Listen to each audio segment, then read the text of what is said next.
Karena malam ini kita akan membahas tentang satu kisah yang paling baik di dalam Al-Quranul Karim. Ma'asyiral muslimin yang dimuliakan Allah subhanahu wa ta'ala, tentu tidak ada kisah yang lebih baik dalam Al-Quran melebihi kisahnya para nabi dan rasul.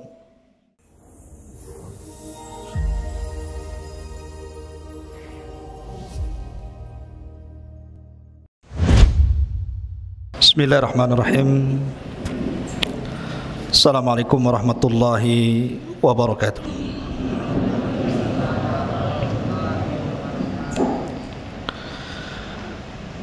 Alhamdulillah, salatu wassalamu ala rasulillah wa ala alihi wa sahbihi wa mawalah, wa la hawla wa la quwata illa billahi wa ba'du. Alhamdulillah, di malam hari ini, di malam Ahad, kita bisa berkumpul di Masjid Jabal Uhud. Dan insyaallah di malam hari ini kita akan mengadakan pengajian, karena sudah lama juga saya hampir 2 bulan tidak memberikan tausiah khususnya kepada santri-santri Jabal Uhud dan umumnya kepada masyarakat, karena juga ada musibah jatuh. Dan alhamdulillah di malam hari ini dengan izin Allah subhanahu wa ta'ala kita bisa duduk bersama untuk thalabul ilmi kembali.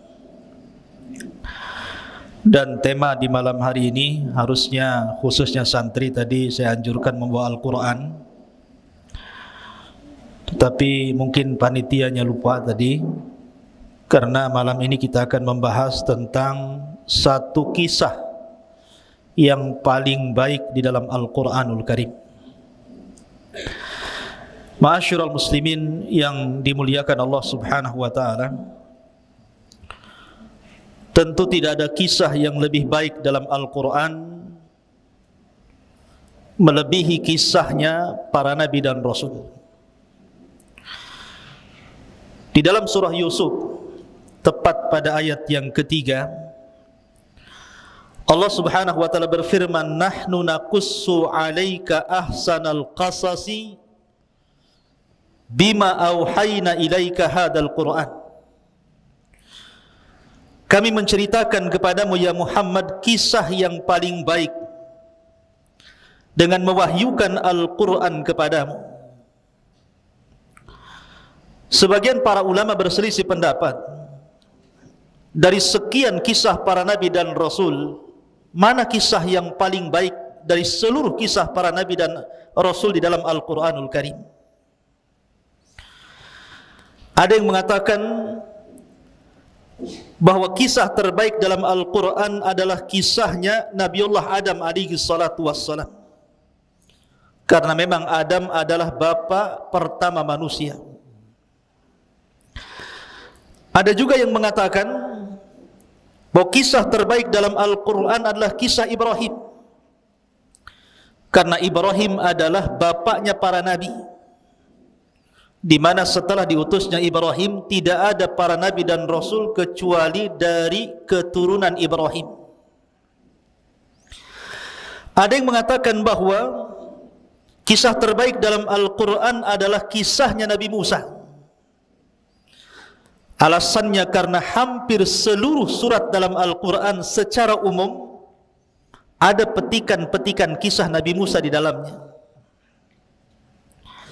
Tetapi ada juga yang mengatakan bahwa kisah terbaik dalam Al-Quran, dan ini yang paling kuat wallahu alam, adalah kisahnya Nabi Yusuf alaihi salatu wassalam.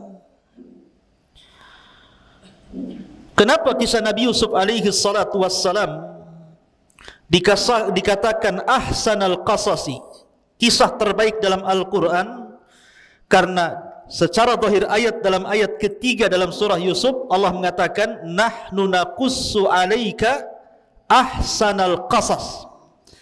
kami akan mengkisahkan kepadamu ya Muhammad kisah terbaik dalam Al-Quran. Dan ini terdapat dalam surat Yusuf ayat ketiga. Karena kisah Nabi Yusuf ini unik. Pada awal kisah bercerita tentang mimpi, pertengahan kisah mimpi lagi, dan akhir kisah mimpi lagi. Jadi awal, tengah, akhir cerita mimpi. Dan tidak ada pada nabi-nabi yang lainnya. Walaupun ada beberapa kemiripan antara kisah Nabi Musa dengan kisah Nabi Yusuf alaihi salatu wassalam. Di antaranya adalah Nabi Musa alaihi salatu wassalam hidup di istana. Nabi Yusuf juga sama hidup di istana. Musa di istana Fir'aun, sementara Yusuf di istananya seorang pejabat tinggi Mesir namanya Al-Aziz. Kemudian yang kedua, Nabi Musa terpisah dengan ibunya. Dan Nabi Yusuf alaihi salatu wassalam terpisah dengan siapa? Dengan bapaknya Yakub. Kemudian juga Nabi Musa alaihi salatu wassalam yang mengangkat anak siapa? Istrinya Fir'aun, Asyah bintu Muzahim. Satu di antara wanita terbaik dunia dari 4 wanita. Maryam bintu Imran, Khadijah bintu Khuwailid, Fatimah bintu Rasulullah sallallahu alaihi wasallam, kemudian Asyah bintu Muzahim, ibu angkatnya Nabi Musa. Lah Nabi Yusuf juga sama. Diambil oleh siapa? Oleh Zulaikha, istri daripada Al-Aziz, pejabat tinggi Mesir. Jadi kerajaan Mesir itu di bawah raja ada gubernur-gubernur. Pemimpin gubernur itu namanya Al-Aziz. Jadi Al-Aziz itu di bawah raja Mesir. Pemimpin tertinggi setelah raja Mesir itu Al-Aziz. Lah yang meminta agar Yusuf dibeli ketika dijual oleh para pedagang adalah istrinya Zulaikha. Jadi ada kemiripan. Tetapi walaupun demikian ada perbedaan. Ada yang diunggulkan dalam satu kisah dan tidak dikisahkan di tempat lain.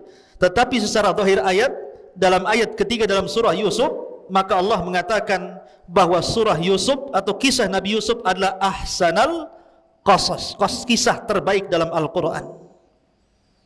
Ini yang kita akan kisahkan. Ikhwatu fillah muliakan Allah subhanahu wa ta'ala. Kita tahu bahwa hajat kita sebagai manusia kepada diutusnya para nabi dan rasul itu sangat besar. Karena tanpa mereka para nabi dan rasul, mungkin kita sudah tersesat jauh. Karena Allah subhanahu wa ta'ala tidak pernah menciptakan makhluk itu sia-sia. Manusia tidak pernah diciptakan begitu saja, habis diciptakan dibiarkan gitu, enggak. Tapi Allah subhanahu wa ta'ala utus kepada mereka para nabi dan rasul. Lah para nabi dan rasul ada yang kita kenal nama-namanya, dan itu dicantumkan dalam Al-Quran. Jumlahnya berapa? 25 nabi dan rasul.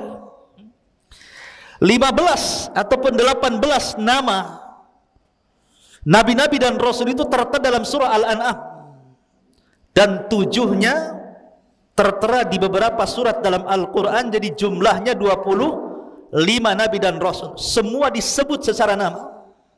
Tapi bukan berarti nabi berjumlah 25 nabi dan rasul, tidak. Nabi itu banyak. Makanya Allah subhanahu wa ta'ala mengatakan wa minhum, dan di antara mereka ada yang kami kisahkan, tetapi di antara mereka juga ada yang kami tidak kisahkan. Makanya ketika Abu Dzar, seorang sahabat Rasul, bertanya kepada Nabi SAW, kam adadul anbiya, berapa jumlah para nabi? Maka Nabi SAW menyebutkan jumlah para nabi 120.000.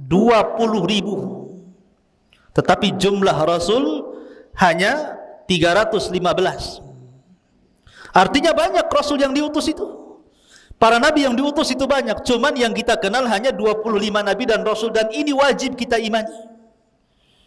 Satu saja kita beriman kepada seorang kufur dengan seorang Rasul, maka sama kita mengkufuri semua para Rasul. Makanya Allah mengatakan dalam Al-Quran, la nufarriku baina ahadin mir rusuli. Kita dilarang untuk membeda-bedakan para nabi dan rasul. Ma'asyiral muslimin yang dimuliakan Allah Azza wa Jalla. Lah di dalam 25 nabi dan rasul itu ada rasul-rasul pilihan yang disebut dengan ulul azmi minar rusul. Dan ulul azmi itu dimulai daripada siapa? Nabi Nuh alaihi salatu wassalam, kemudian Ibrahim alaihi salatu wassalam, kemudian Nabi Musa alaihi salatu wassalam, kemudian Nabi Isa alaihi salatu wassalam, dan yang terakhir ditutup oleh kenabian Nabi kita Muhammad sallallahu alaihi wasallam. Itulah ulul azmi. Lah yang pertama rasul diutus siapa? Nabi Nuh. Nuh adalah rasul pertama. Karena sebelumnya belum ada rasul. Nabi Adam bukan rasul, dia nabi. Kemudian setelah Adam ada Syith, dia bukan rasul, dia nabi. Setelah Syith ada namanya Idris, dia bukan rasul, dia nabi.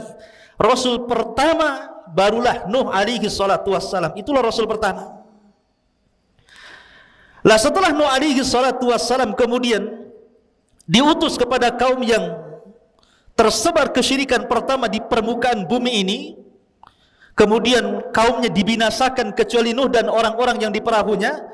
Maka kemudian setelah Nuh meninggal, dibangkitkan sebuah kaum yang disebut dengan Ad. Diutus kepada mereka siapa? Nabi Hud. Setelah Hud, kemudian bangkitlah sebuah kaum namanya Thamud. Diutus kepada mereka siapa? Nabi Saleh. Setelah itu tidak dijelaskan apakah Allah mengutus para nabi dan rasul setelah mereka ataukah tidak, sampai diutusnya siapa? Nabi Ibrahim alaihi salatu wassalam. Lah Ibrahim inilah yang disebut dengan Abul Anbiya, bapaknya para nabi. Karena Allah takdirkan setelah Ibrahim diutus alaihi salatu wassalam, tidak ada nabi dan rasul kecuali keturunan Ibrahim. Lah Ibrahim inilah kemudian punya anak yang melahirkan para nabi. Pertama Ismail, dari keturunannya tidak ada jadi nabi kecuali Nabi kita Muhammad sallallahu alaihi wasallam. Kemudian yang kedua Nabi Ishak. Lah Nabi Ishak ini barulah kemudian lahir dari Ishak siapa? Yakub, yang disebut dengan Israel, yang nanti keturunan Nabi Yakub disebut Bani Israel. Lah Yakub ini keturunannya banyak melahirkan para nabi. Dia memiliki putra 12 dari berapa? Dari 4 istri. Nabi Yakub ini dari 4 istrinya lahir 12 putra-putranya. Salah satunya Nabi Yusuf yang kita akan ceritakan. Kemudian Binyamin. Lah dari keturunan Lawa, salah satu putra Nabi Yakub itu banyak ribuan para nabi lahir. Para nabi lahir luar biasa. Ya, jadi nabi itu bukan 25 nabi dan rasul, tapi banyak. Dan semuanya kembali kepada nasab Nabi Ibrahim alaihi salatu wassalam. Dan Ibrahim itu memiliki keistimewaan luar biasa. Bagaimana tidak? Anaknya dipersembahkan untuk kurban, badannya dipersembahkan untuk dibakar, kemudian hartanya dipersembahkan untuk ikramud dhaif, memuliakan tamu. Dan hatinya hanya diberikan kepada Allah subhanahu wa ta'ala. Idh qala lahu rabbuhu aslim, qala aslamtu li rabbil alamin. Itulah ucapan Ibrahim. Lah Ibrahim inilah yang melahirkan Ishak, kemudian melahirkan Yakub. Dari Yakub inilah lahir Nabi Yusuf. Makanya Yusuf itu disebut Ibnul Karim, ya, wabnu Ibnil Karim, wabnu Ibni Ibnil Karim. Anaknya dari orang yang mulia, dari orang yang mulia, dari orang yang mulia. Kenapa? Karena seluruh keturunannya para nabi. Dia nabi Yusuf alaihi salatu wassalam, bapaknya Nabi Yakub alaihi salatu wassalam, kakeknya Nabi Ishak alaihi salatu wassalam, kakek keempatnya Ibrahim. Semua para nabi. Makanya surat Yusuf ini ikhwan, asbab nuzulnya kenapa sampai diturunkan? Karena surat Yusuf ini termasuk surat yang awal-awal turun. Jadi ada seseorang datang ke Mekah sebelum hijrah Nabi sallallahu alaihi wasallam. Bercerita di hadapan para sahabat macam-macam cerita. cerita ini, cerita itu, macam-macam cerita diceritakan. Akhirnya para sahabat ini mengadu kepada Rasulullah dan mengatakan, "Ya Rasulullah, ceritakanlah kepada kami kisah terbaik, sebagaimana orang itu bercerita banyak cerita dari luar." Maka Nabi SAW terdiam sampai Jibril kemudian datang, kemudian menurunkan surah Yusuf. Lah ketika Nabi SAW kemudian diturunkan surah Yusuf, maka para sahabat mendengar dengan seksama dan takjub dengan kisah Nabi Yusuf ini. Lah orang-orang Yahudi di Madinah, ketika mendengar Nabi SAW menceritakan tentang kisah Nabi Yusuf yang merupakan wahyu Al-Quran, mereka menangis. Kenapa? Karena mereka teringat dengan nabi-nabi mereka.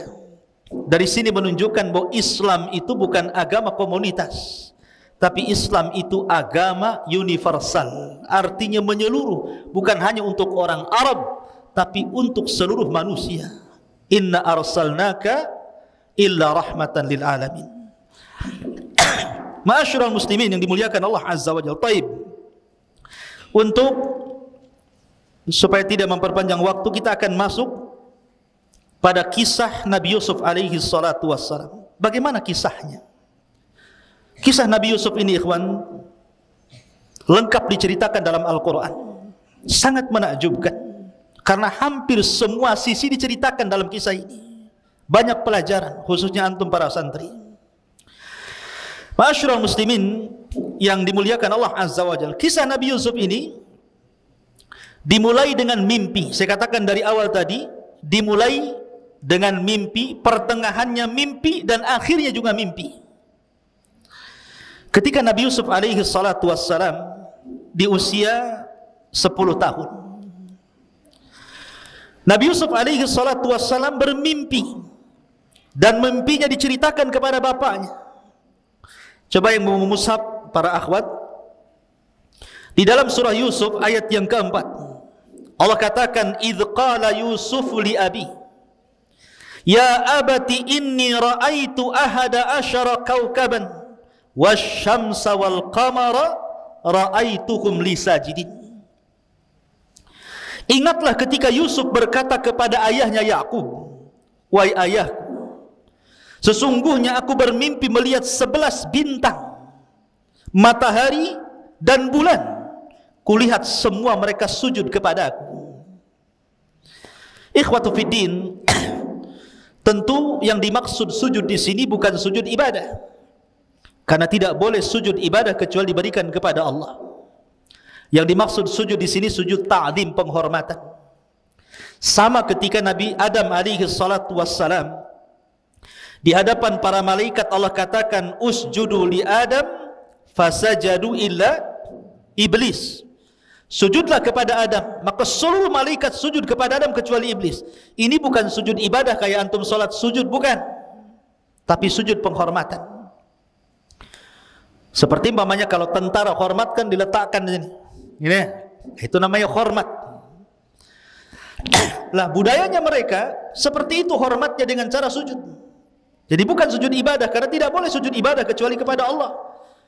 Kalau sujud ibadah diberikan kepada selain Allah, terjerumus kepada kesyirikan, dosa besar. Tidak boleh. Lah sama di sini, maksudnya adalah makhluk-makhluk seperti bintang, matahari dan bulan yang ditengok Yusuf alaihi salatu wassalam dalam mimpinya mereka sujud, maksudnya sujud penghormatan. Lah Nabi Yakub alaihi salatu wassalam paham, ini bukan mimpi biasa, ini mimpi luar biasa. Di mana karena Yakub seorang nabi, turun wahyu kepada dia, dia tahu bahwa Yusuf ini kelak akan menjadi nabi. Makanya Nabi Yakub kemudian menasihati Yusuf, sebelum terjadi apa-apa dengan kamu, maka jangan ceritakan mimpi ini. Makanya Allah katakan, "Ya bunai, la taqsus ru'yaka ala ikhwatika fayakidu laka kaidan, inna syaitana lil insani aduwwum mubin." Wahai anakku, jangan kau ceritakan mimpimu ini kepada saudara-saudaramu itu, karena mereka akan membuat makar untukmu, karena syaitan itu adalah musuh yang nyata bagi manusia.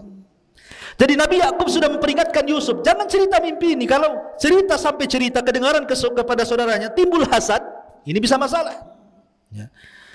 Jadi dari sini ikhwan fillah yakun Allah Subhanahu wa taala banyak pelajaran dari dua ayat ini. Pertama, khusus bagi antum ya para santri. Di sini Allah Subhanahu wa taala ajarkan bagaimana akhlak dan adab. Lihat seorang bapa berakhlak kepada anak dan anak berakhlak kepada bapa. Nabi Yakub tahu nama Yusuf, tapi dia tidak memanggil namanya kan. Hei Yusuf, tidak. Tapi memanggil dengan kata-kata ya bunai, wahai anakku. Begitu juga Nabi Yusuf tahu nama bapaknya Yakub, tapi tidak menyebut wahai bapak Yakub, tidak. Tapi dengan mengatakan ya abati, wahai bapakku. Inilah yang diajarkan Ibrahim alaihi salatu wassalam. Ibrahim tahu bapaknya kafir, Azar itu kafir. Bukan hanya kafir, dia pemahat patung, dia penjual patung, mengajak orang menyembah patung. Tapi Ibrahim ketika berdialog dengan bapaknya, dia tidak pernah mengatakan ya Azar. Dia mengatakan ya abati, wahai ayahku, wahai ayahku. Ini adab ikhwan. Tidak boleh seseorang memanggil nama. Ya, ini adab anak kepada bapak dan bapak kepada anak. Begitu juga seorang santri kepada gurunya. Antum sudah tahu mungkin nama ustadznya Ustadz Soleh, Ustadz Maulana, Ustadz Iqbal, Ustadz macam-macam sudah tahu namanya. Tapi jangan kemudian disebut nama ya Ustadz. Nah, seperti itu. Ya, wahai guruku, itu adab namanya. Walaupun hanya berbincang-bincang, mungkin ustadznya tidak ada. Bincang-bincang sama kawan gitu. Payah itu Pak Soleh itu. Nggak boleh begitu. Ya. Tetapi, aduh, gimana Ustadz ini? Ustadz siapa? Ustadz Soleh. Begitu. Ya, itu adab namanya. Antum jangan kemudian sekesal apapun seorang santri kepada gurunya, tetap ada adab dalam penyebutan itu. Makanya kenapa para ulama itu apabila menyebutkan dalam kitab-kitab mereka karya-karya para ulama yang sudah wafat, selalu mereka akan memberikan di ujung namanya kata-kata rahimahullahu ta'ala, semoga Allah merahmatinya. Apabila dia masih hidup, maka akan diberikan doa di ujung namanya hafizahullahu ta'ala, semoga Allah menjaganya. Itu adab namanya. Kita berdoa kepada orang yang berjasa, kepada orang tua, kepada guru. Begitulah yang diajarkan para nabi kepada kita. Makanya di sini kita lihat dalam surah Luqman. Luqman ketika menasihati anaknya, ya bunai la tusyrik billah. Dia tidak menyebut namanya wahai Luqman, tidak. Karena ini bentuk adab, bentuk akhlak maksudnya. Kemudian yang kedua, pelajaran yang kedua, di sini Nabi Yakub kemudian mengatakan kepada Nabi Yusuf alaihi salatu wassalam, apabila antum semuanya diberikan sebuah kabar gembira, kenikmatan dari Allah Subhanahu wa taala. Memang Allah mengatakan fa bi ni'mati rabbika fahaddits. Dengan nikmat Allah ceritakan nikmat itu. Tetapi bukan berarti semua nikmat harus diceritakan. Kalau seandainya memunculkan orang-orang yang hasad. Makanya di sini Allah mengatakan, hai anakku, jangan ceritakan mimpimu, ini mimpi baik. Sebab itu nanti akan menjadikan saudara-saudaramu membuat makar kepadamu. Kalimat kaidun makar, ya. Tentu makar yang paling besar, tidak ada makar melebihi makar Allah. Allah lah zat yang paling tinggi makarnya. Lah setelah itu kemudian makar yang paling bahaya adalah makar yang ditimbulkan orang hasad. Makanya kenapa dalam surah yang pendek Qul a'udzu birabbin nas, Qul a'udzu birabbil falaq, di ujung ayat mengatakan min syarri hasidin idza hasad. Karena makarnya orang hasad itu bahaya. Ustaz, apakah ada sesama santri saling hasad? Banyak. Hasad gara-gara makanan, rebutan makanan kan itu. Gara-gara makanan musuhan. Hasad karena kecerdasan. Kalau hasadnya baik nggak apa-apa. Ya Allah, saya ingin si Anu pintar sekali ya Allah, gitu, nggak apa-apa. Tapi kalau hasadnya menghilangkan kenikmatan orang, itulah yang kita disuruh berlindung kepada Allah Subhanahu wa taala, min syarri hasidin idza hasad. Baik, kemudian setelah Nabi Yusuf alaihi salatu wasallam bermimpi, Diceritakan mimpinya kepada ayahnya dan ayahnya wanti-wanti, jangan ceritakan kepada saudaramu ya. Nanti saudaramu akan membuat makar. Kita tahu bahwa Nabi Yakub ini ikhwan memiliki berapa istri tadi? Saya katakan empat istri. Lah di antara salah satu dari 4 istri itu ada namanya Rahil. Nama istri Yakub itu ada namanya Rahil. Rahil inilah ibu daripada Nabi Yusuf dan Binyamin. Jadi Nabi Yusuf dan Binyamin itu satu kandung, dari ibu yang sama dan bapak yang sama. Adapun saudara-saudaranya lain bapak, lain ibu satu bapak. Lah ketika ibu Rahil ini melahirkan adiknya Nabi Yusuf namanya Binyamin, meninggal dia. Meninggal. Akhirnya Nabi Yusuf dan Binyamin ini tidak punya ibu, hanya punya bapak Nabi Yakub alaihi salatu wassalam. Lah karena memang Nabi Yusuf dengan Binyamin ini masih kecil, yang paling bungsu gitu dari seluruh anak-anak Yakub. Yakub ini ingin memposisikan plus bukan hanya selaku ayah kepada Nabi Yusuf dan Binyamin, dia pun ingin memposisikan menjadi ibu. Akhirnya dia lebih mencintai Nabi Yusuf dan Binyamin dibandingkan istri-istri yang masih hidup dan anak daripada istri-istri yang masih hidup. Dari sinilah tumbuh kecemburuan. Cemburu istri-istrinya itu. Enggak diperhatikan karena Yakub terus memperhatikan Yusuf dan Binyamin. Akhirnya kemudian istri-istri Nabi Yakub ini menghasut anak-anaknya dengan mengatakan, wah payah bapakmu tuh tengok tuh. Kenapa Yusuf aja, kenapa Binyamin saja kemana-mana sama mereka, kalian tak pernah diajak macam-macam. Tertanamlah sifat hasad yang ditumbuhkan ibunya kepada anak-anak yang merupakan saudara-saudara Nabi Yusuf. Ini hati-hatinya para akhwat di belakang itu ya. Jangan sekali-kali mendoktrin kepada anak, karena anak itu paling mudah didoktrin. Dan perempuan itu paling mudah mendoktrin, dan pengaruhnya melebihi laki-laki. Makanya akhirnya hasad ibu-ibunya turun ke anak-anaknya tuh.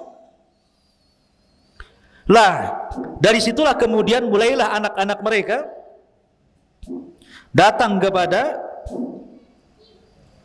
Nabi Yakub dan mengatakan, idz qalu la Yusufu wa akhuhu ahabbu ila abina minna wa nahnu usbatun inna abana la fi dhalalin mubin.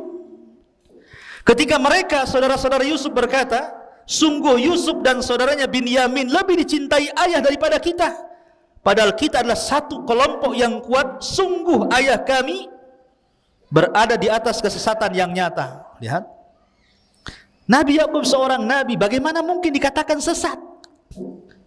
Ya, bagaimana mungkin seorang anak mengatakan sesat bapaknya, padahal Yakub itu nabi, disesat-sesatkan sama anak-anaknya. Karena yang menjadikan orang itu berkata kotor itu hasad yang tertanam. Dan hasad itu penyakit syaitan ya kawan. Penyakit yang pertama kali di langit adalah hasad. Hasadnya iblis kepada Adam. Dan penyakit yang pertama kali muncul di bumi hasad juga. Hasadnya Qabil kepada Habil. Makanya hasad itu penyakit iblis ya.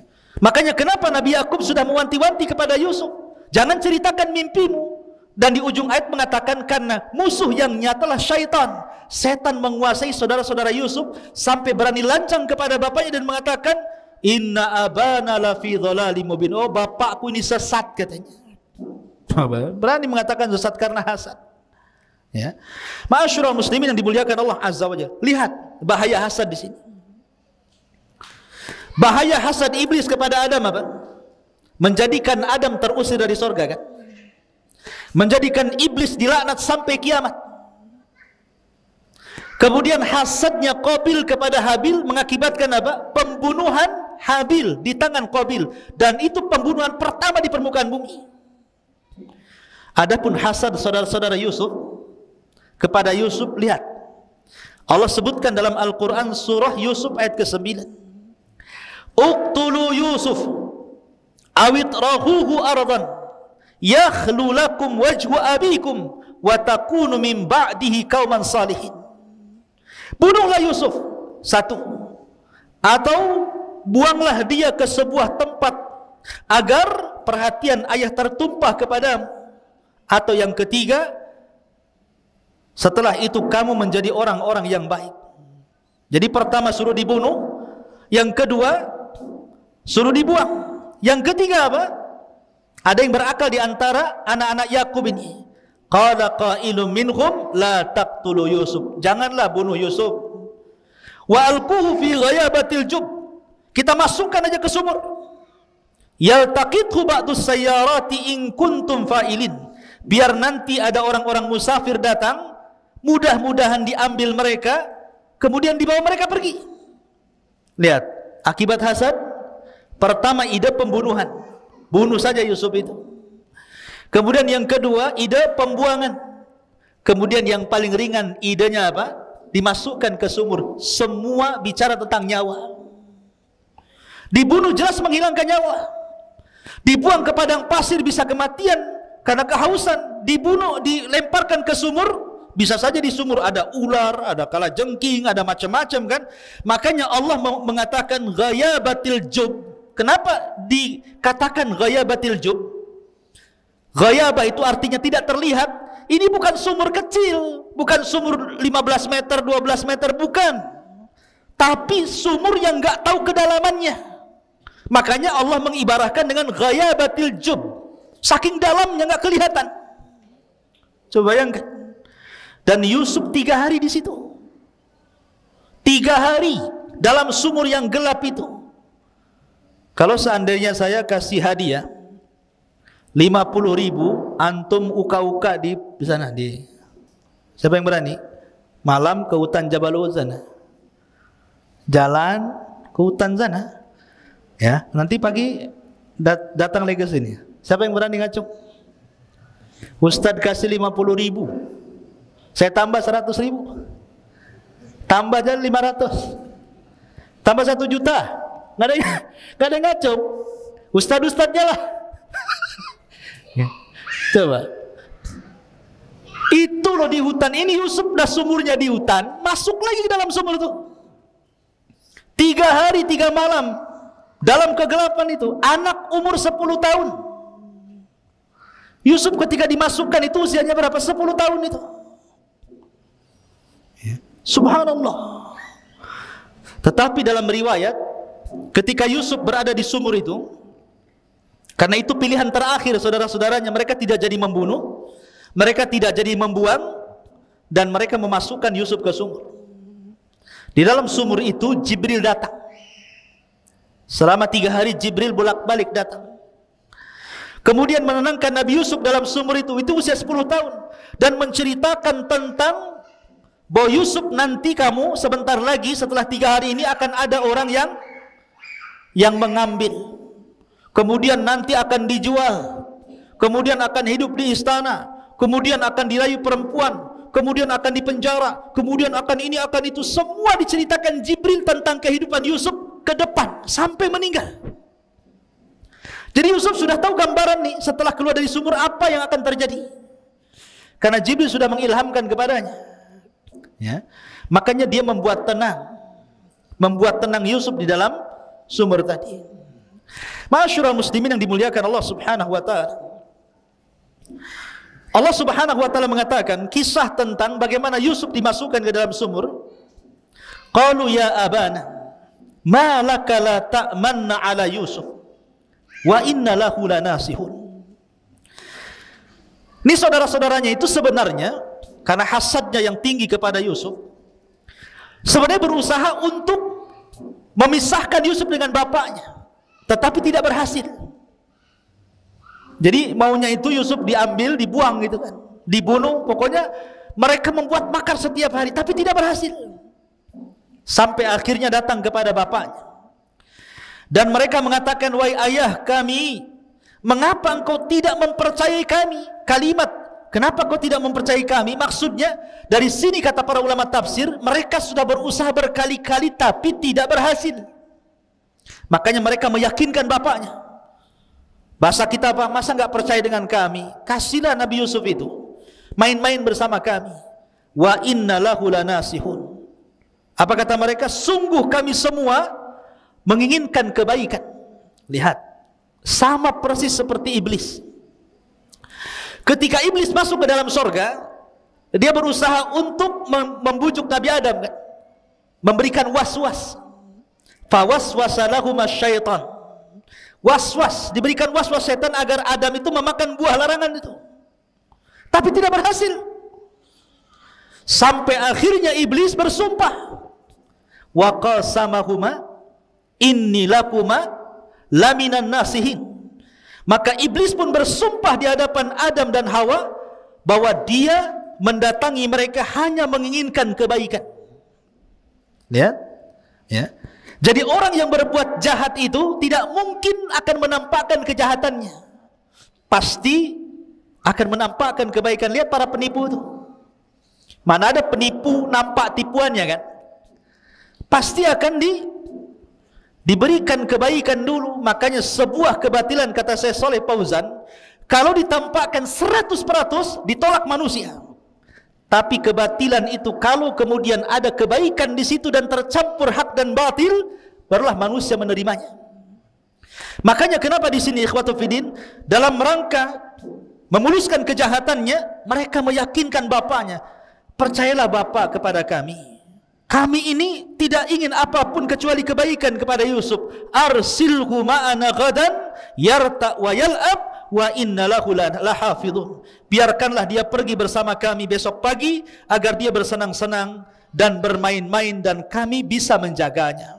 Jadi diyakinkan bapaknya itu. Sampai akhirnya bapaknya luluh. Mulailah kemudian mereka membawa Nabi Yusuf alaihi salatu wassalam bermain-main. Lah ketika itulah mereka merencanakan. Dari ketika itu mereka berangkat 11 orang karena Benyamin masih kecil tidak diajak. Lah yang 10 orang ini membuat makar di tengah padang pasir. Bagaimana mencelakakan Nabi Yusuf alaihi salatu wassalam. Dan ketika itu saya katakan Yusuf alaihi salatu wassalam berusia berapa? 10 tahun. Sebagian mereka mengatakan bunuh saja. Sebagian mereka mengatakan kita letakkan di padang pasir biar dia kehausan mati. Dan sebagian yang berakal di antara mereka mengatakan biar kita masukkan Yusuf ke sumur biar ada para musafir dan mengambilnya entah berantah dan yang penting dia tidak hidup bersama kami. Artinya di sini akhirnya sepakat seluruh saudara-saudaranya mengambil yang paling ringan. Di sinilah ada sebuah kaidah usul fikih, akhafu dhararaini, mengambil yang paling kecil madaratnya. Jadi mereka tidak membunuh, mereka tidak melempar ke padang pasir, tapi mereka mengambil yang paling ringan madaratnya, yang memungkinkan Yusuf itu bukan hanya ada kemungkinan mati, tapi juga ada kemungkinan hidup. Dan begitulah kaidah usul fikih ya. Jadi kalau ada dua perkara, yang satu madarat, maka ambillah yang paling kecil madaratnya. Harus seperti itu. Contohnya apa? Contohnya, kita dihadapkan dengan 3 perkara. 1 perempuan, 2 khamar, 3 pisau. Kemudian antum dipaksa kamu berzina dengan wanita itu. Kalau tidak, kami bunuh. Kalau engkau enggak mau, minumlah khamar. Ini kan semua madarat ikhwan. Berzina dosa besar, minum khamar dosa besar, membunuh juga dosa besar. Tapi antum dipaksa melakukan salah satu dari 3 perkara ini. Kita memilih yang mana? Semua dosa besar. Membunuh tidak mungkin, berzina tidak mungkin, minum khamar juga tidak mungkin. Maka yang paling ringan apa? Hah? Yang paling ringan apa? Novel yang paling ringan apa? Membunuh?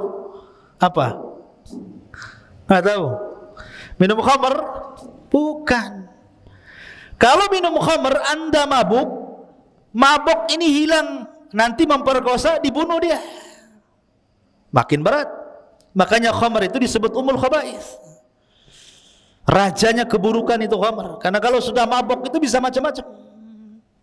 Membunuh, menghilangkan nyawa. Ya berzina kan begitu. Walaupun mengingkari. Itu yang paling ringan. Tetapi kalau bisa dihindarkan, tiga-tiganya kita hindarkan. Tapi dalam kaidah kalau nyawa kita terancam, kecuali harus melakukan 3 perkara, ambillah yang paling ringan dari 3 perkara itu. Begitulah kaidah para ulama. Ya. Ma'asyiral muslimin yang dimuliakan Allah Azza wa Jalla. Baik, kita kembali kepada kisah. Lah setelah kemudian Nabi Yusuf alaihi salatu wassalam betul-betul dimasukkan ke dalam sumur. Dan 3 hari Nabi Yusuf di dalam sumur itu. Kemudian datang Jibril alaihi salatu wassalam, kemudian diceritakan kisahnya sampai kelak Yusuf meninggal dan membuat kemudian Nabi Yusuf kemudian tenang. Disitulah setelah 3 hari datanglah para qafilah, para musafir yang dagang dari Palestina menuju Mesir. Karena ketika itu mereka tinggal di Palestina. Lah ketika kemudian mereka mencari-cari sumur karena kehabisan kehabisan air, dimasukkanlah kemudian dalwun itu.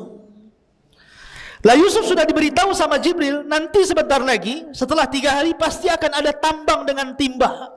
Kamu ambil saja tambang itu. Makanya kemudian ketika tiba-tiba datang tambang, langsung diambil. Kemudian dia dinaikkan ke atas. Maka takjublah para musafir itu, kok bisa ngambil air dapat manusia? Kayak orang mancing, ya kan? Nggak dapat ikan, dapat celana dalam, ya kan? Kan ada itu yang salah sasar itu, ya kan?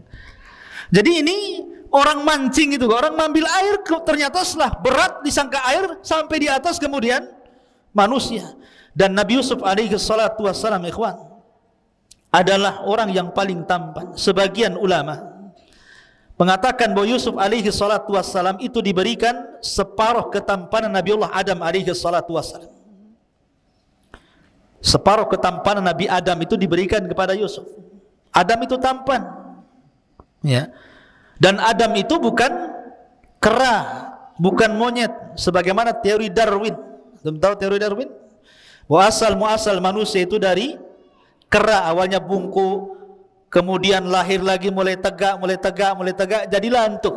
Jadi antum menurut teori Darwin itu berasal dari monyet hutan. Ya. Kita katakan teori ini bertentangan. Adam itu loh nabi yang paling ganteng. Separuh kegantengan Adam diberikan kepada Yusuf.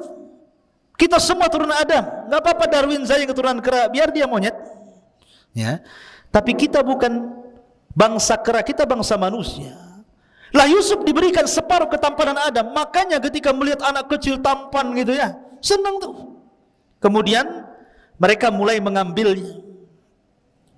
Kemudian dibawalah mereka, perjalanan rupanya mereka mengarah ke Mesir. Sesampainya mereka ke Mesir, maka kemudian mereka pun menjual Nabi Yusuf alaihi salatu wassalam. Subhanallah, Allah subhanahu wa ta'ala mempertemukan Nabi Yusuf dengan pembeli yang akan mengangkat derajatnya. Ada seorang pejabat namanya Al-Aziz. Pejabat itu namanya Al-Aziz. Saya katakan tadi kerajaan Mesir itu dia dipimpin oleh seorang raja. Di bawahnya para gubernur. Lah para gubernur ini ada pimpinan gubernur. Lah pimpinan gubernur itu disebut Al-Aziz. Ada namanya Al-Aziz. Jadi dia posisinya di bawah raja. Dan Allah takdirkan dia tidak punya anak sama sekali. Akhirnya kemudian dia ingin memuliakan istrinya Zulaikha. Dengan cara apa? Mencari dan membeli budak-budak anak-anak.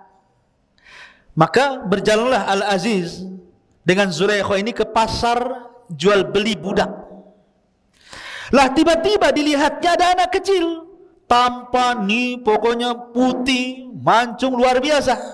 Di sini langsung tertarik Zulaikha dan mengatakan kepada Al-Aziz, belilah anak itu supaya kita bisa mengangkat anak atau nanti suatu ketika bermanfaat untuk kita. Akhirnya dibelilah, subhanallah, dengan harga yang murah, darahima ma'dudah. Dalam Al-Quran seperti itu. Seandainya diberikan saja tanpa kemudian diberikan uang pun ada masalah. Tapi tetap dibeli oleh Imra'atu Aziz tadi. Akhirnya kemudian Yusuf pun dibawalah ke istana. Istana megah, bayangkan. Ini wakil raja. Tentu rumahnya bukan rumah biasa, rumah istana. Makanannya juga bukan makanan biasa, makanan mewah. Pakaiannya juga indah-indah, kasurnya juga empuk-empuk, dayang-dayangnya, dan begitu seterusnya. Lihat bagaimana Allah katakan dalam Al-Quran, asa an takrahu syai'an wa huwa khairul lakum. Terkadang apa yang Anda anggap buruk itu rupanya kebaikan di hadapan Allah. Belum tentu yang kita anggap buruk itu buruk bagi kita, bahkan itu sebuah kebaikan. Nabi Yusuf dihasadi oleh saudara-saudaranya, kemudian dibuang ke sumur, dibawa oleh para kafilah, dijual lagi. Tapi Allah katakan, wa asa an takrahu syai'an wa huwa khairul lakum. Jadi antum kalau sekarang mondok di Jabal Uhud ini memang enggak enak. Kalau antum di rumah kan kasur enak, sebagiannya main game, ya, keluar trek-trekan, pulang enggak dilarang orang tua, makan semakannya, enak di rumah kan. Masuk pesantren kayak penjara, jendelanya aja kayak penjara gitu. Ya, makan ya itu saja dikresek gitu kan, isinya ya tempe tahu, nahu sorop, tempe tahu, tempe itu nahu, tahunya sorop. Jadi makan apa? Makan nahu sorop gitu. Tempe tahu tiap hari gitu. Ya, sekarang antum mungkin dianggap ini tega banget nih orang tua ini, kok lempar saya ke Jabal Uhud pula. Sudah kasurnya sempit, 2 lantai lagi, berdekat-dekat, banyak nyamuk, ini itu, nanjak, capek. Wa asa an takrahu syai'an wa huwa khairul lakum. Boleh jadi yang Anda anggap buruk hari ini, capek di sini, asik ngapal aja, stres. Nanti antum merasakan setelah antum keluar dari sini, dapat ilmu. Allah katakan dalam Al-Quran bahwa orang-orang yang akan diangkat derajatnya adalah yarfa'illahu alladhina amanu minkum walladhina utul ilma darajat. Abu Hurairah, orang miskin Abu Hurairah itu, ikhwan. Makanya disebut ashabus sufah, miskin. Dia hidup di tenda di samping Masjid Nabawi. Kadang 3 hari enggak makan, sampai dia pingsan-pingsan. Tapi dia sabar bermulazamah ngaji sama Nabi. Akhirnya dia cerdas dan Allah berikan anugerah hafalan yang luar biasa yang tidak pernah lupa, dan dia menjadi salah satu dari sahabat yang al-mukthiruna fil hadithi Rasulillah. Sahabat yang paling banyak meriwayatkan hadis Nabi sampai kepada kita. Siapa yang tidak kenal Abu Hurairah? Setelah kemudian Rasul meninggal, dia diangkat jadi gubernur, hartanya banyak, namanya melambung. Sampai dia meninggal pun disebut-sebut namanya, an Abi Hurairah radhiyallahu an Abi Hurairah radhiyallahu an. Siapapun yang membaca hadis Nabi dalam bab apa saja ada Abu Hurairah di situ. Dalam bab air ada Abu Hurairah di situ disebut. Dalam bab tayamum, dalam bab wudu, dalam bab solat, dalam bab zakat, dalam bab apa saja Abu Hurairah ada di situ. Meriwayatkan hadis Nabi SAW. Wa asa an takrahu syai'an wa huwa khairul lakum. Terkadang yang antum anggap buruk hari ini nanti akan jadi sebuah kebaikan di akhir nanti. Jadi sabar. Sabar dalam menimba ilmu itu perlu kesabaran. Kita kembali. Kemudian Nabi Yusuf alaihi salatu wasalam hidup di istana Al-Aziz. Barulah dia merasakan hidup yang sangat enak, makan enak, tidur enak, macam-macam. Diberikan pendidikan sampai akhirnya Yusuf pun tumbuh dewasa, hidup selama 10 tahun bersama keluarga Aziz dengan Zulaikha itu. Jadi ketika masuk sumur umur 10 tahun, kemudian hidup di istana Al-Aziz 10 tahun, sekarang Yusuf usianya menginjak 20 tahun. Sudah ganteng, sudah anak muda. Rupanya Zulaikha. Apa ini? Setelah Yusuf kemudian makin dewasa, ya, tidak sebagaimana kecintaan Zulaikha ketika Yusuf masih kecil. Kecintaan seorang ibu kepada anak. Tapi setelah dia dewasa, karena bukan anak kandung, tapi seorang budak yang dirawat menjadi anak angkat, tumbuh rasa cinta seperti seorang anak muda kepada seorang gadis, atau sebaliknya. Malah dia suka, mau selingkuh bahasanya. Lah Nabi Yusuf alaihi salatu wassalam Ketika itu berusaha untuk menolak. Berkali-kali Zulaikha itu merayu Yusuf, tapi Yusuf pemuda yang afif, menjaga dirinya. Nabi SAW bersabda, sab'atun yudhilluhumullahu fi dhillihi yawma la dhilla illa dhilluh. Ada 7 golongan yang akan mendapatkan naungan arsy Allah di hari yang tidak ada naungan kecuali naungan Allah. Salah satunya apa? Rajulun da'athu imra'atu dhata jamalin.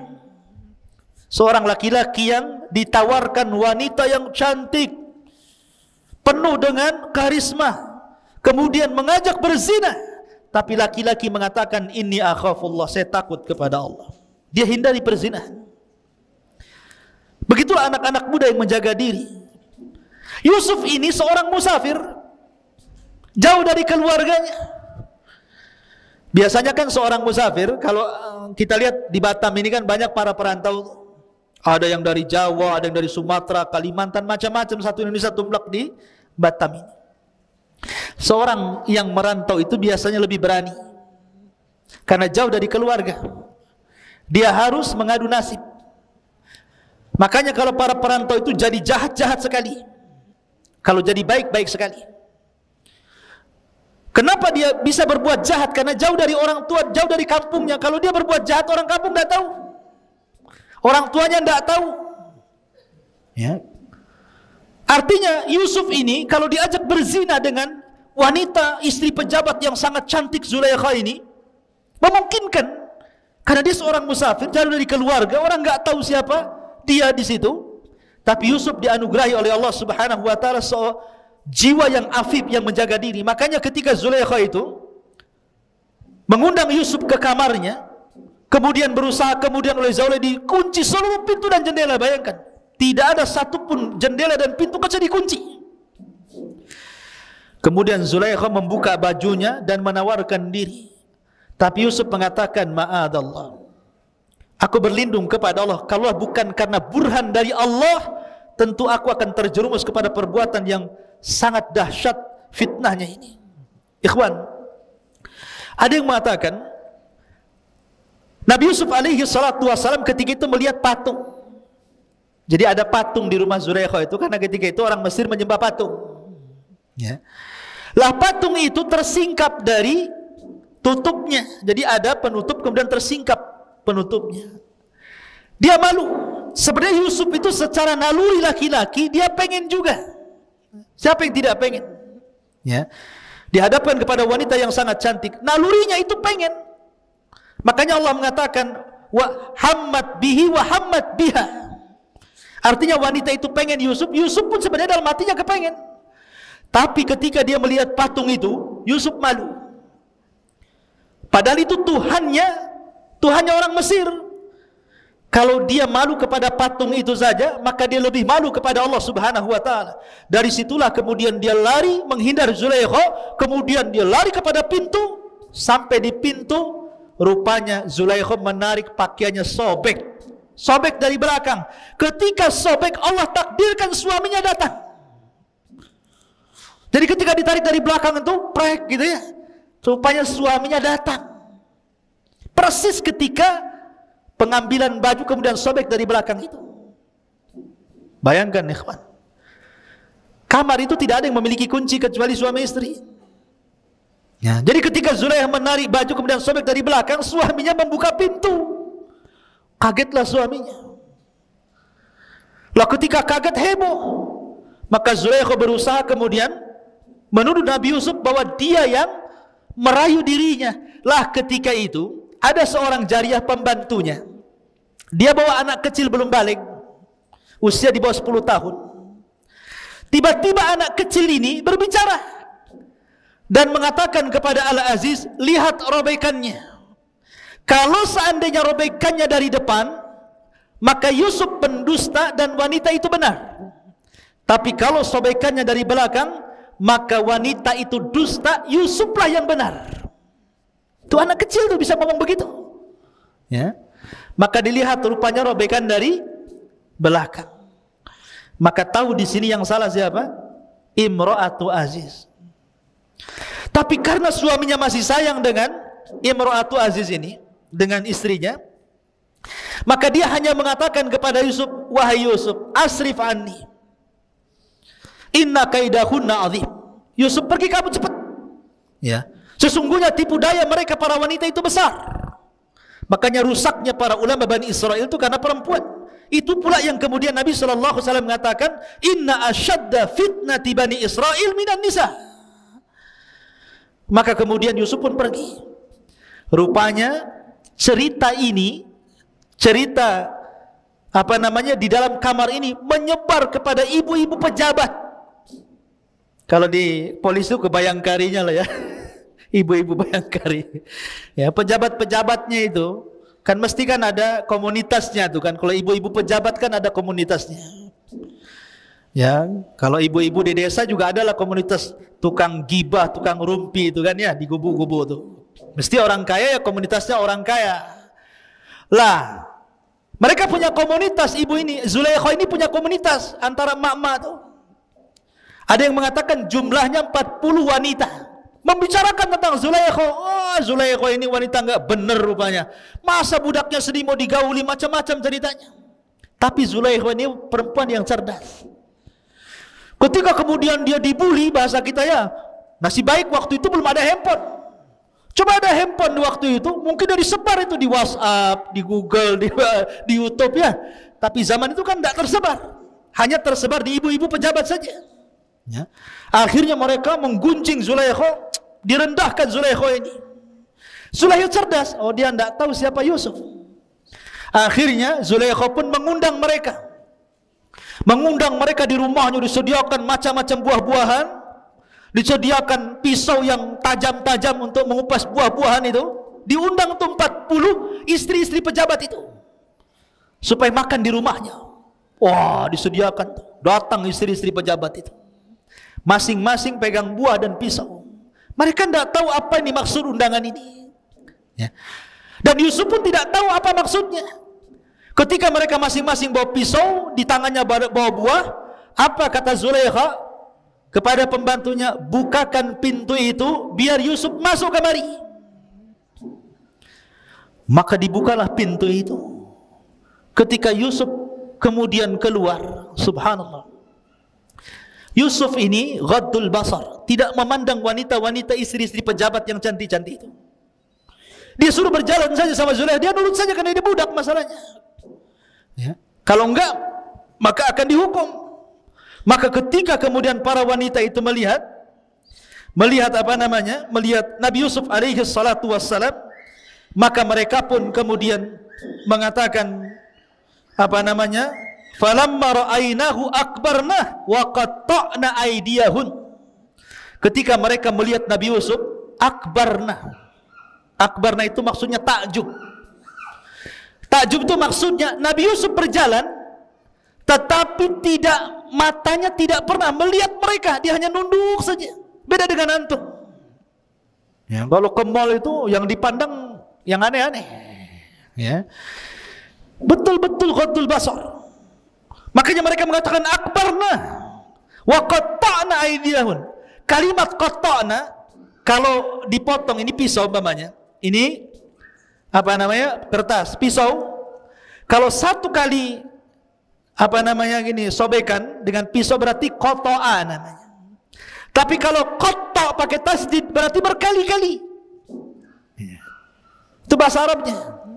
Jadi ketika dia pegang buah itu, sambil lihat Yusuf itu dipotong-potong gitu tangannya itu. Subhanallah. Dan wanita-wanita yang memotong tangannya sambil melihat Nabi Yusuf yang ganteng itu tidak merasakan sakit sama sekali. Kenapa? Kaidah, apabila seseorang sudah melebihi kecintaan yang di atas rata-rata, biasanya apapun rasa sakit akan hilang dari dia. Seperti Bilal bin Rabah, sangat mencintai Allah dan Rasulnya, disiksa sekuat apapun dia tidak merasakan sakit. Dia hanya mengatakan ahadul ahad, ahadul ahad. Begitulah wanita itu. Dia melihat, tidak pernah melihat laki-laki ganteng yang paling ganteng. Bagaimana tidak? Yusuf diberikan separuh ketampanan Nabi Adam.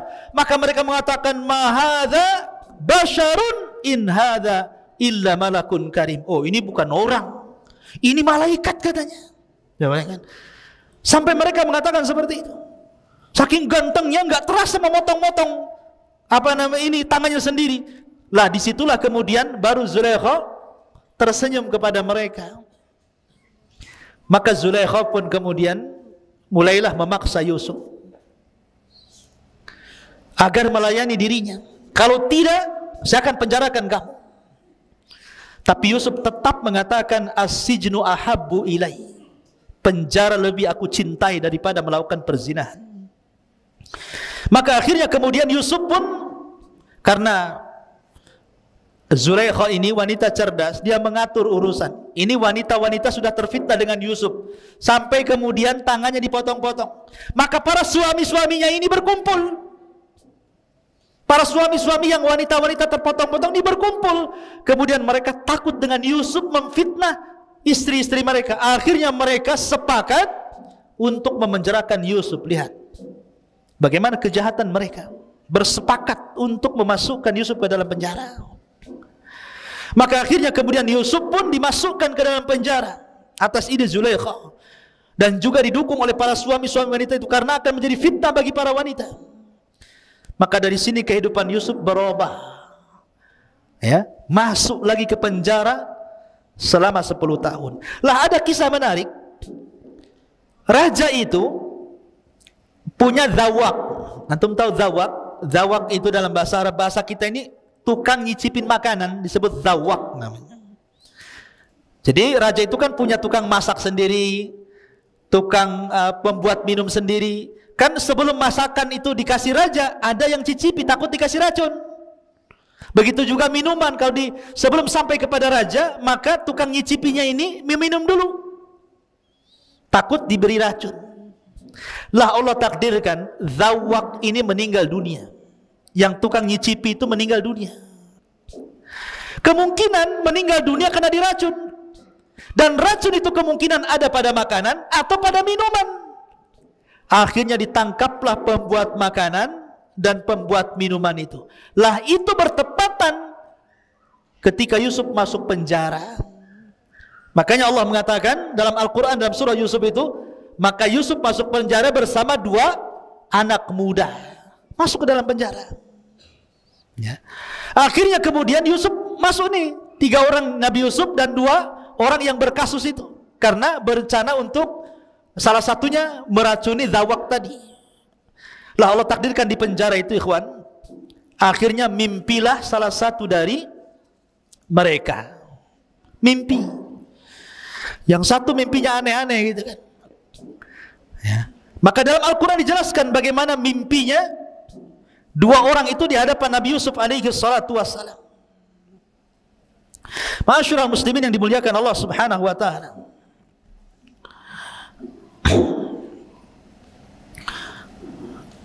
Gimana?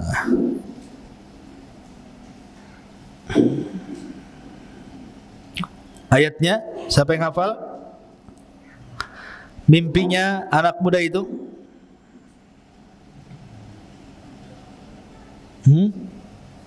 Santri? Yang keras? Iya, baca. Ayat ke-36.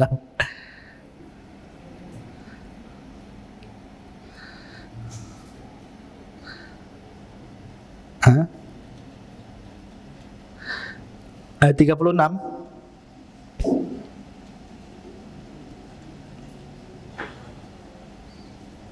Baik, kita bacakan, ya. Di antara mimpinya,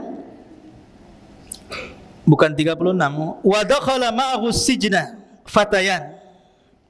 Dan bersama Nabi Yusuf itu masuk pula 2 orang pemuda ke dalam penjara. Tadi saya sudah sebutkan kisah 2 pemuda ini.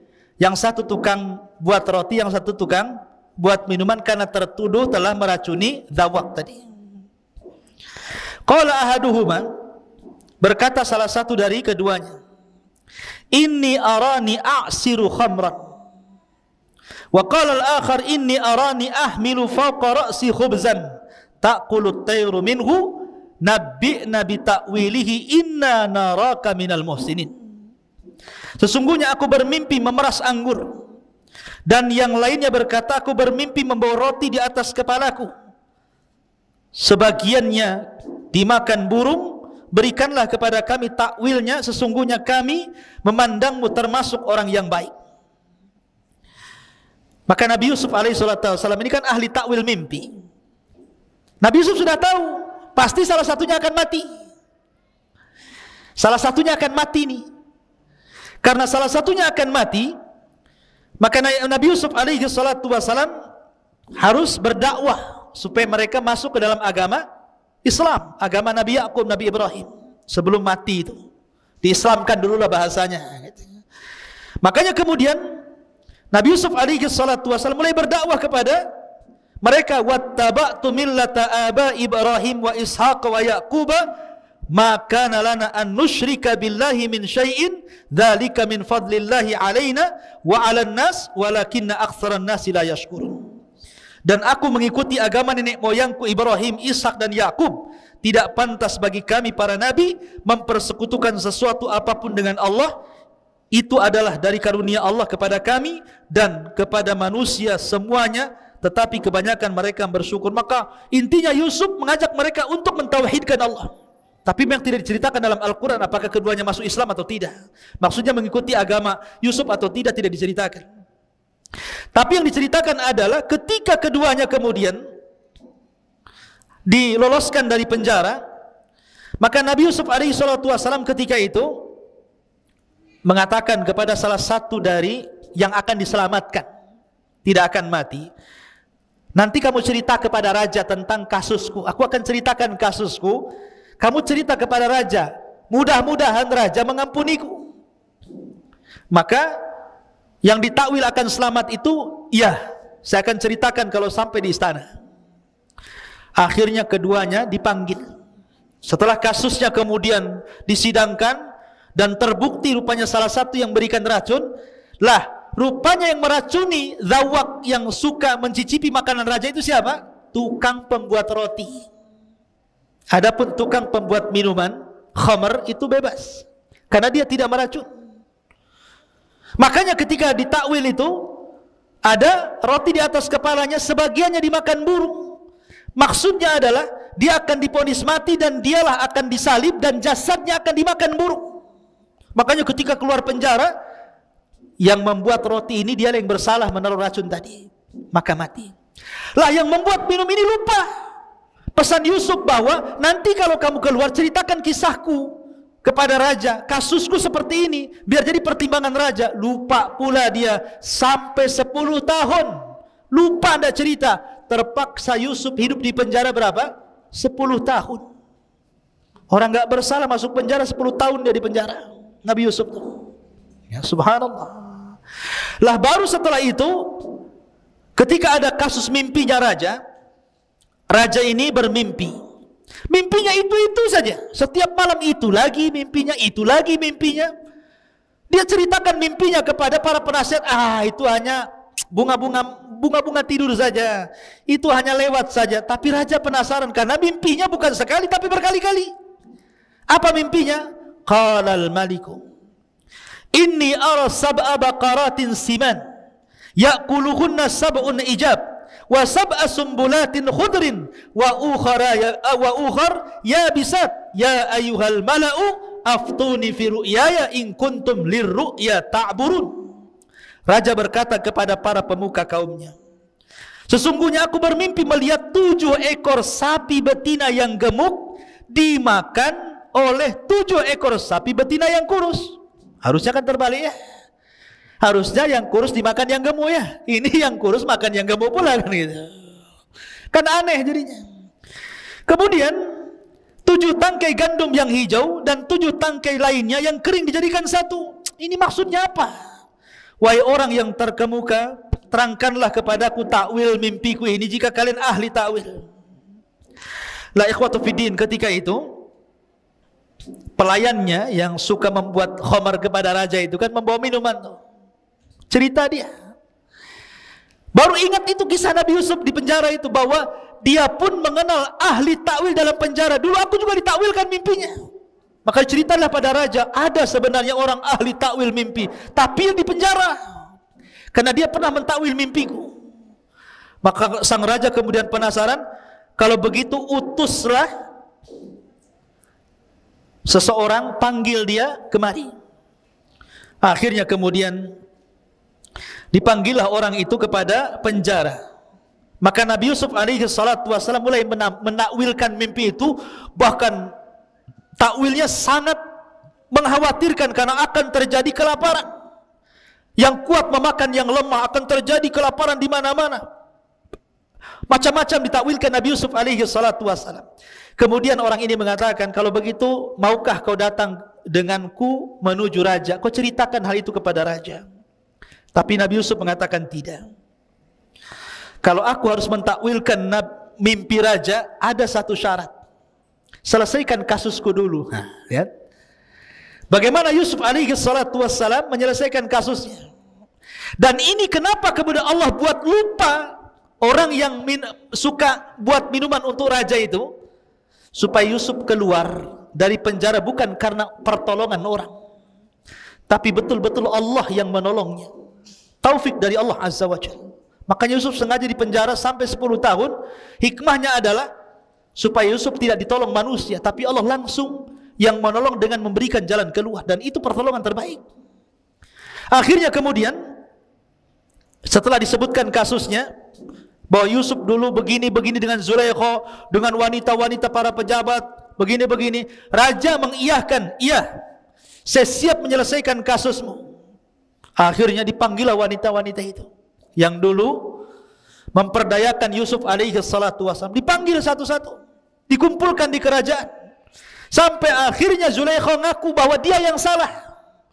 Maka raja pun marah dan suami Zulaikha pun marah. Akhirnya kemudian karena dipermalukan di depan umum, diceraikan Zulaikha sama suaminya Al-Aziz itu. Dan wanita-wanita yang lain juga diceraikan suami-suaminya. Dan itu sebuah balasan dari Allah, al-jaza'u min jinsil amal, bahwa balasan itu sesuai dengan amalannya. Jangan kira seseorang melakukan kebaikan ataupun keburukan kecuali pasti ada balasan keduanya. Tidak cepat maka lambat. Dan orang-orang yang berbuat zalim, balasannya akan disegerakan sebelum akhirat. Seperti kisah siapa? Az-Zahabi menceritakan kisahnya dalam kitabnya Al-Kabair. Kisah orang zalim yang merampok ikan pada seorang nelayan. Jadi ada preman, orang jahat, tiba-tiba berjalan-jalan di pinggir laut. Kemudian ada nelayan baru nyandar dari laut itu bawa ikan besar. Kemudian dipaksa serahkan ikan itu atau kau bunuh. Terpaksa karena ketakutan, nelayan itu diserahkan kepada orang zalim ini.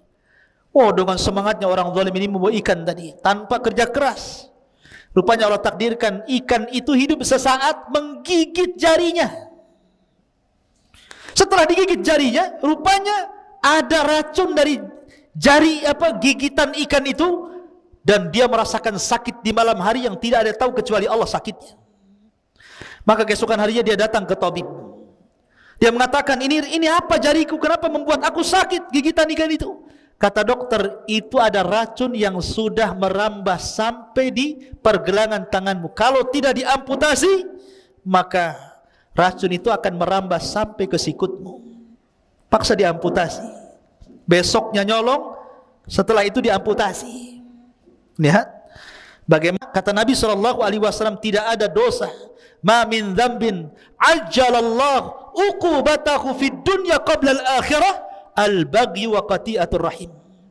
Tidak ada satupun dosa yang disegerakan hukumannya di dunia sebelum akhirat. Pertama kezaliman, dan yang kedua memutus silaturrahim dengan orang tuanya. Ma'asyiral muslimin, kembali. Akhirnya kemudian setelah Yusuf pun kemudian dibela oleh raja dan dibebaskan oleh sang raja, dan mereka orang-orang yang pernah menzaliminya mendapatkan balasan, maka Yusuf pun kemudian berusaha untuk mentakwilkan mimpi sang raja. Maka sang raja ketakutan akan kondisi kerajaannya, karena ini bukan setahun 2 tahun paceklik yang ditakwilkan Yusuf, 7 tahun akan terjadi paceklik hebat, kelaparan di mana-mana.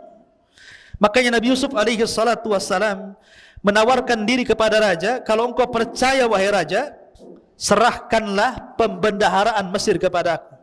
Jadi menteri ekonomi loh bahasa sekarangnya. Serahkan perekonomian Mesir kepada aku. Akhirnya kemudian sang raja pun ketika mengatakan falamma kallamahu qala innakal yaum ladaina makinun amin, ya. Kemudian sang raja pun percaya Yusuf, diangkatlah jadi bendaharawan Mesir. Maka Yusuf mulai membuat siasah politik. Bayangkan, oh dia sekarang jadi orang kepercayaan raja. Lihat, memang terkadang orang itu susah-susah dahulu kan. Mulai dari dihasadi keluarganya, dibuang ke sumur, dijual, dimasukkan ke penjara. Subhanallah, ini kan keperitan hidup semuanya. Dan di endingnya Yusuf menjadi seorang menteri kepercayaan raja, menyelamatkan Mesir, diberikan fasilitas paling tinggi. Maka kemudian Yusuf pun mulailah berpolitik. Dia memberikan uang-uang ke masyarakat agar menanam gandum di mana-mana, beras di mana-mana. Nanti sebagiannya diambil kerajaan dan sebagian dikonsumsi oleh mereka. Lah yang diserahkan ke kerajaan ini disimpan oleh Nabi Yusuf. Sampai setelah 7 tahun betul-betul terjadi kekeringan, paceklik di mana-mana. Tapi Mesir mengalami luar biasa kemakmuran. Negara-negara tetangganya semua kelaparan kecuali Mesir. Semua kelaparan. Termasuk Palestina. Karena Palestina dekat dengan Mesir, perjalanan darat. Perbatasannya jalur Gaza itu kan. Ya. Akhirnya terdengarlah oleh keluarga Nabi Yakub bahwa kalau ingin mendapatkan makanan dan tidak akan kelaparan, maka mereka boleh menukar gandum, menukar makanan dengan barang-barang berharga. Berangkatlah keluarga Yakub ini. 10 orang datang ke Mesir membawa barang. Yusuf sudah sukses di Mesir. Lah ketika datang ke istana Mesir, Yusuf kenal. Ini orang-orang ini kenal. Ini dulu orang yang menzalimi saya. Lihat, orang yang disakiti selamanya tidak akan lupa kepada orang yang menyakiti. Tapi orang yang menyakiti akan lupa kepada orang disakitinya. Itu kaidah itu. Ingat gak antum dulu zalimi saya? Enggak ingat. Yang menzalimi biasanya gitu, enggak ingat dia. Tapi yang dizalimi akan ingat terus. Wah ini, walaupun udah tua, mukanya ini kayak dulu nih orang yang kurang ajar sama saya ini. Ya. Yusuf kenal tuh saudara-saudaranya, tetapi saudara-saudara nggak kenal sama Yusuf. Ya. Maka Yusuf pun kemudian, tapi dia berusaha. Disinilah Allah tampakkan adabnya seorang nabi, akhlaknya seorang nabi. Jazaul ihsan, jazaus sayyi'ah. Balasan keburukan tidak dibalas dengan keburukan, tetapi dibalas dengan kebaikan. Begitulah para nabi yang mengajarkan kepada kita. Ya. Dulu mereka hasad. Maka lawan hasad itu kita berikan kebaikan kepada orang yang hasad. Inilah cara menghilangkan hasad. Kan saudara-saudara Yusuf kan hasad tuh kepada Yusuf. Maka Yusuf justru tidak hasad. Jadi mereka akhirnya diberikan kan dalam kaedah pemberian penukaran barang itu satu unta satu karung gandum. Walaupun mereka banyak 10 unta, tetap dikasih satu unta, satu orang satu unta. Akhirnya mereka mengatakan, Yusuf nih mengatakan, berapa saudara kalian? Mereka mengatakan 11 orang. Loh kenapa cuma 10? Benyamin maksudnya saudaranya gak dibawa. Kenapa cuma 10? Besok-besok kalau kamu datang, ajak yang ke-11-nya. Kalau engkau tidak ajak, kami tidak akan kasih gandum lagi. Untuk kebaikanku, kata Yusuf, nih gandumnya, setiap satu unta, satu karung, nih saya kembalikan semua barang berharganya. Tuh, baik kan? Udah nggak diambil barang berharganya, dikasih gandum lagi. Ya. Akhirnya pulanglah mereka. Sampai di Palestina berjumpa dengan Nabi Yakub. Nabi Yakub itu pantang makan yang haram. Pantang makan pemberian orang, tidak mau dia. Ketika dia melihat gandum-gandum itu di atas unta, kemudian barang berharganya kembali, Yakub menolak, tidak mau. Ini harus dikembalikan nih. Saya tidak mau. Kecuali kalau barang-barang berharganya memang sudah diterima oleh Mesir, mereka dapat makanan, nggak apa-apa. Ini enggak, makannya dikasih, barangnya dikembalikan. Kata Yakub, saya nggak mau makan. Kecuali ditukar dengan barang berharga. Akhirnya mereka mengatakan, tidak wahai ayahku. Mereka minta syarat. Kalau kami harus kembali ke Mesir, adik kami Benyamin harus diajak. Kalau nggak lengkap 11, mereka akan menolaknya. Nabi Yakub teringat dengan Yusuf. Nabi Yakub teringat dengan Yusuf, nanti dimasukkan sumur lagi kan gitu ya. Dia takut karena di antara ujian Nabi Yakub itu salah satunya dia menangis karena sedih kehilangan Yusuf sampai buta. Setiap hari Yakub menangis karena tidak wajar kematian Yusuf, apalagi tahu Yakub ini Yusuf akan jadi nabi. Makanya dia sedih menangis, akhirnya buta, nggak bisa melihat.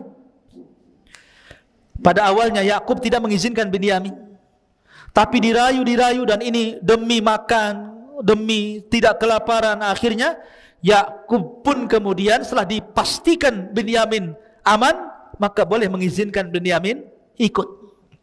Berangkatlah mereka dengan Binyamin yang tadinya 10 unta jadi 11 unta kan jadi banyak tuh karungnya. Setelah sampai di sana, Nabi Yusuf kenal dengan Binyamin. Binyamin tidak kenal dengan Yusuf.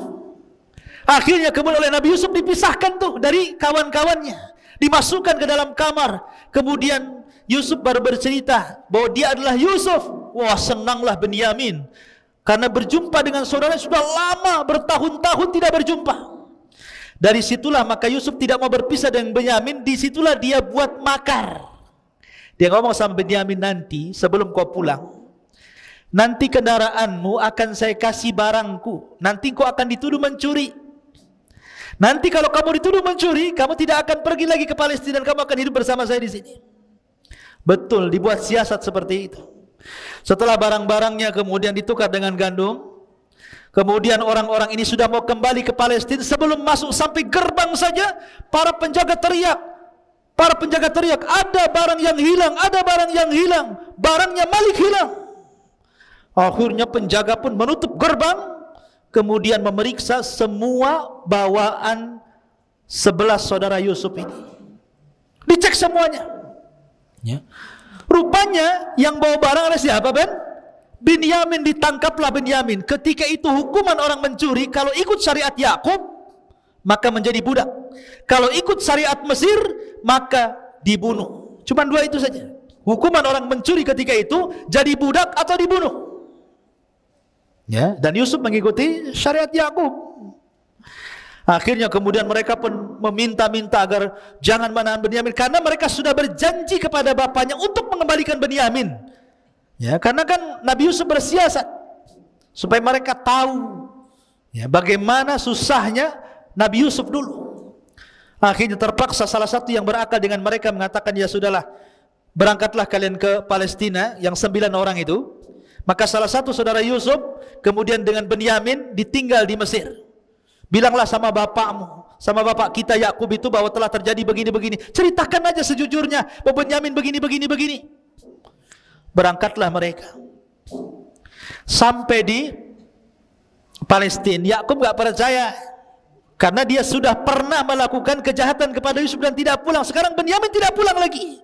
Kalian apakan Binyamin? Bahasanya seperti itu kan. Kata bapaknya, pokoknya cari sedapat mungkin Yusuf dengan Binyamin, datangkan kepada aku. Saya nggak mau tahu, kata Yakub. Itu sudah buta tuh. Saya nggak mau tahu, saya nggak mau menerima bakaran. Sekarang kalian pergi lagi, datangkan Binyamin dan Yusuf kepada aku. Akhirnya udah panik ini anak-anaknya. Terpaksalah berangkat lagi mereka ke Mesir, menceritakan tentang kondisi ayahnya begini. Akhirnya Yusuf mengatakan, ya sudah, kalau begitu bawalah Binyamin bersama kalian dan berikan pakaianku kepada ayah kalian, pakaian raja, berikan pakaianku kepada ayah kalian. Akhirnya berangkatlah orang ini kembali Palestina membawa Binyamin. Ketika sampai kemudian di Palestina, pakaian itu diberikan kepada Nabi Yakub. Tiba-tiba Yakub mencium bau Yusuf. Kemudian diciumnya baju itu sampai akhirnya Allah takdirkan yang tadinya buta menjadi melek. Sembuh butanya dari pakaian Nabi Yusuf itu. Dan setelah kemudian Yusuf alaihi salatu wassalam mengundang mereka semua untuk ke Mesir. Maka dibawalah seluruh keluarga Nabi Yakub dan 11 saudaranya, istri-istrinya, anak-anaknya, cucu-cucunya, semua diboyong ke Mesir. Dan subhanallah, disinilah takwil mimpi yang terakhir, bahwa apa yang ditakwilkan oleh ayahnya, bahwa kelak maksudnya 12 bintang itu sujud kepada diriku, maksudnya 12 saudaranya. Akhirnya mereka menjadi orang-orang yang mengikuti Yusuf alaihi salatu wassalam. Dan Yusuf ada kesamaan dengan Rasulullah. Nabi ketika Fatu Mekah, dia melihat orang-orang yang pernah membunuh para sahabat, yang pernah mencaci maki, yang pernah menghinanya. Tapi Nabi tidak balas dendam kecuali kepada orang-orang tertentu. Nabi hanya mengatakan, idhabu fa antumut tulaqah, pergi kalian kumaafkan. Maka Yusuf pun sama, mengatakan kepada saudara-saudaranya, la tasriba alaikumul yaum yaghfirullahu lakum wa huwa arhamur rahimin. Tidak ada celaan hari ini. Allah sudah ampuni dosa-dosa kalian, dan Allah zat yang maha pengasih di antara seluruh maha pengasih. Akhirnya mereka hidup di Mesir menjadi sebuah komunitas. Yakub pun kemudian meninggal dunia, maka lahirlah dari putra-putra Yakub, keturunan Yakub, yang kemudian disinilah cerita berawal kisah Bani Israel. Karena Bani Israel berkembang di Mesir sampai kepada cerita Fir'aun dan begitu seterusnya. Itulah di antara kisah terbaik dalam Al-Quran, kisah Nabi Yusuf alaihi salatu wassalam. Sebagai gambaran kisah, antum bisa baca Al-Qurannya, nanti akan nyambung dengan kisah yang saya kisahkan. Dan mudah-mudahan kedepannya kita membuat kajian rutin, entah seminggu sekali, ya, membahas ilmu-ilmu penting supaya menjadi bekal antum ketika pulang berdakwah di masyarakat. Mudah-mudahan ada manfaatnya. Subhanakallah bihamdika, asyhadu an la ilaha illa anta, astaghfiruka wa atubu ilaik. Allahu ta'ala alam. Assalamualaikum warahmatullahi wabarakatuh. Intinya bahwa tolong berakhlak kepada Allah. Membahas tafsir dari surah Al-Imran. Lahirlah Imam Muslim, Abi Dawud, Tirmidzi, Ibnu Hibban. Jadi ketika Yunus alaihi salatu wassalam terkena undian itu,